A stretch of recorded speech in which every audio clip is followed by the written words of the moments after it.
Hello friends, James Corbett here, CorbettReport.com with your sociological observation for July 24th, 2017. Namely, isn't it funny how people can make fun of things that they don't understand or believe, even when they are shown proof of its existence? And perhaps the more troubling that information is, the more they try to make fun of it, make light of it. Oh, you're silly for even bringing that up. And perhaps the prime example of this, absolutely case numero uno, is the gay frogs. I'm sure we've all heard the trendy normies talking about the stupid conspiracy theorists with their gay frog memes. Oh, Obama turned my frog gay with chemicals, man. Those stupid conspiracy theorists will believe anything. Yeah, like mainstream scientific research. This is not new. This is not shocking. This has been out there for a very long time. It has been consistently pointed out when people make fun of the silly gay frog meme. It's not gay frogs. It's male frogs being turned into female frogs. The real female frogs that can actually reproduce with female reproductive organs. Male frogs being turned into females by pesticides. Again, this comes from March 1st, 2010 from that kooky conspiracy theorist Live Science website. A commonly used pesticide known as atrazine can turn male frogs into females that are successfully able to reproduce, a new study finds. While previous work has shown atrazine can cause sexual abnormalities in frogs, such as hermaphroditism, having both male and female sex organs, this study is the first to find that atrazine's effects are long-lasting and can influence reproduction in amphibians. And it goes on to talk about the African clawed frogs that were the subject of this study. And yet, although this is, even if this wasn't creepy and disturbing for all of the ramifications of this research, it's still pretty amazing. It's pretty incredible that this exists. So I understand why people are incredulous about it at first.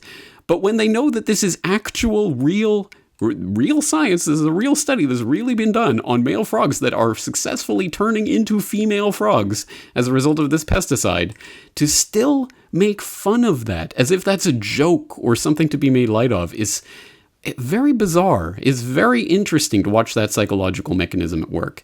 And I think of this because, of course, a new study has recently come out that you might have heard about. Study birth control turning male fish into females. Cleaning agents and contraceptives flushed down household drains are turning male fish into females, according to a new study. Professor Charles Tyler of the University of Exeter in Britain said male river fish are displaying more feminine traits, including reduced sperm and producing eggs, because of the chemicals being introduced to their environment. We are showing that some of these chemicals can have much wider health effects on fish than we expected, Tyler said, according to the Telegraph. Using specifically specially created transgenic fish that allow us to see responses to these chemicals in the bodies of fish in real time, for example, we have shown that estrogens found in some plastics affect the valves in the heart. All right, well, of course, I'll throw the links into these studies so that you can go and read more about them, but this is talking about the endocrine disruptors, the estrogen-mimicking hormone-like chemicals that are found in increasingly large amounts of the plastics and other things that we consume on a daily basis. In this case, cleaning agents and contraceptives being fingered as the main culprits, but obviously chemicals, estrogens found in some plastics being part of the problem here. And again, this is not a new problem. This is not a new phenomenon. People cannot plead ignorance about this because this is a new study. It has been talked about at some length in the mainstream, in the MSM for years and years, but it's always reported in little drips and drabs of stories, one here and one there, that if you blink, you miss it and you'll never hear about it again. You can go to the WAPO, Democracy Dies in Darkness, where back in 2014, they had this story about more male bass switching sex, a strange fish story expands, which they followed up on, to their credit, in December of 2015. These fish started life as boys. Now scientists aren't sure what sex they are. Again, this research has been going on for a very long time. This phenomenon is not new. In fact, you can go back decades. This story coming from NBC News from 2004 4. Male fish becoming female, ? Researchers worry about estrogen and pollutants in the river. Again, talking about more studies that were being done at that time on the estrogen mimicking compounds that somehow or other, wouldn't you know it, is somehow ending up in the plastics that are then finding their way into rivers and causing the fish to turn into these transgendered beings. And again, I think we all understand that this is a problem, even just from the marine ecology viewpoint, but obviously also the darker implication is, well, if this is what is happening to the fish that are being directly affected in the runoff in the rivers by these chemicals, well, how is this affecting humans in the long term in the aggregate? And you can turn to a number of sources for more information about this. But here is a pretty simple headline. Prevalent use of chemicals contributed to the increasing rate of male infertility, talking about the well-established fact that the sperm quality of human males has been decreasing around the globe for the last 50 years.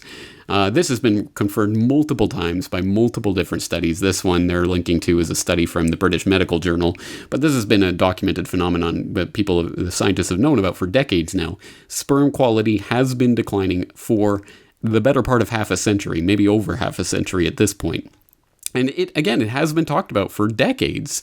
They're pointing to a 1993 BBC Horizon documentary that I haven't watched yet. I haven't seen this one, so I'm going to give it a viewing and let you know, but it's called Assault on the Male. And this, even in 1993, they were already talking about some of the chemicals, the estrogen-mimicking endocrine disruptors that are in the likes of chemicals like DDT, but also, of course, BPA, bisphenol A, which came into parlance in the past decade.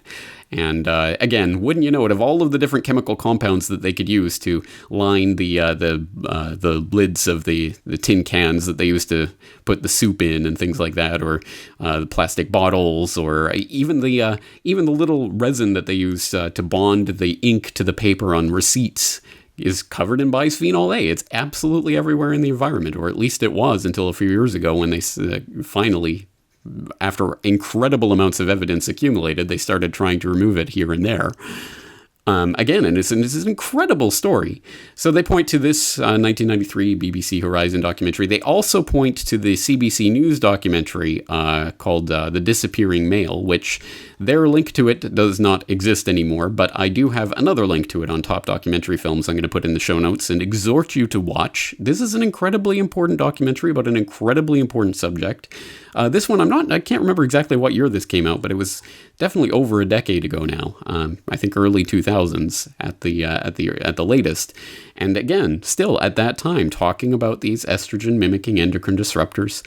There have been all sorts of research into this over the years, and it has even led to lawsuits between Sweden and the European Council about the labeling of bisphenol A as an endocrine disruptor and what that means and all of this. So it is something that has entered the public consciousness to some extent, and more research needs to be done. There are epidemiological studies that have shown that there is reason to be very concerned about these endocrine disrupting chemicals, but we don't know enough, and more research does need to be done. I'll throw just one link into one example, but there are many, many of these types of studies, epidemiological studies looking at the effects of these EDCs, endocrine disrupting chemicals, and saying, yeah, there seems to be some sort of reaction there, but it's extremely difficult to isolate specific chemicals and their effects in the environment overall over the course of a human lifetime, which is precisely why this is so important, because if there are massive changes coming that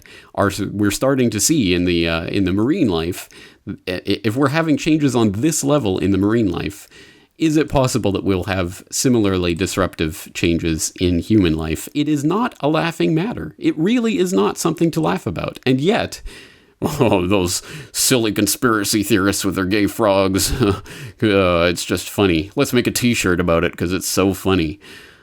I don't know what to say about that phenomenon, except it's very real, and in many ways, it's even more disturbing than the story that they're making fun of, that are at least one form of natural human reaction to a very horrific, potentially very horrific story, is to laugh at it, even when it is shown to be the case, to just laugh it off. It's funny. It doesn't exist because I am laughing at it. It is literally a child's mentality, yet so much of the population gets trapped into it.